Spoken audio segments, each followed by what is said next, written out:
एक दिन की बात है। मेपलवुड नामी एक पुरसुकून से कस्बे में 10 साल की एक तजस्सुस भरी बच्ची मिया रहती थी। मिया को साइंस, मूंगफली के मक्खन वाले सैंडविच और बड़े-बड़े सवालात पूछना बहुत पसंद था। जैसे, अगर डायनासोर के पास स्मार्टफोन होते तो? या क्या मैं किसी नाइट के साथ चाय पी सकती हूँ?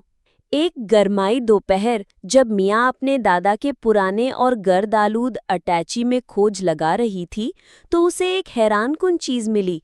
एक लंच बॉक्स जिसमें चमकती हुई बटनें थीं और एक चमकता हुआ स्क्रीन जिस पर लिखा था, टाइम लंच 3000, खाओ और वक्त में सफर करो। डब्बे के ढक्कन पर एक चिपकी हुई पर्ची लगी थी जिस पर दादा का पैगाम था, मियाँ, जब भी तुम एक नवाला लोगी, ये लंच बॉक्स तुम्हें वक्त के किसी और दौर में ले जाएगा। एक सैंडविच इज इक्वल टू एक मुहिम। शाम के खाने से पहले वापस आ जाना। पहला नवाला, डायनासोर का दौर। मियाँ ने अपने सैंडविच का पहला नवाला लिया और वूश, सब कुछ घूमने लगा। जब चक्कर खत्म हुए तो वो एक घने भाप वाले जंगल में खड़ी थी। चारों तरफ ऊंचे दरख्त थे और एक टीरेक्स। लेकिन भागने के बजाय मियाँ ने उसे एक केला पेश किया। वो हमेशा एक केला अपने साथ रखती थी।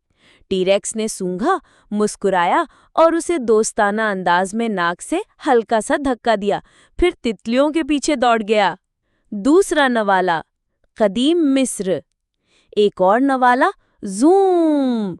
अब वो अजीम एहरामे मिस्र के पास खड़ी थी और एक उसकी उम्र का लड़का उसे एक सुनहरी बिल्ली का मुजस्समा पकड़ाते हुए बोला, हमें पहेली हल करने में मदद करो।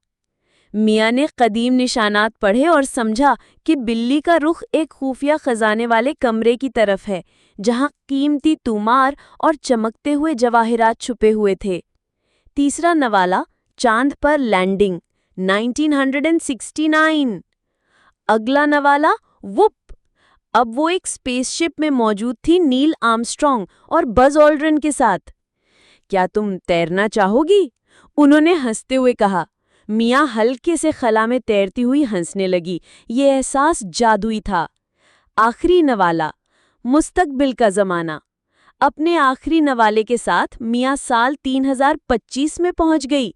वहां उड़ने वाले बैग, रोबोट पालतू जानवर और चांद पर स्कूल थे। एक दोस्ताना एआई जिसका नाम ज़ॉर्ब था, उसे दिखाने लगा कि बच्चे किस तरह होलोग्राम्स और खेल के जरिए पढ़ते हैं।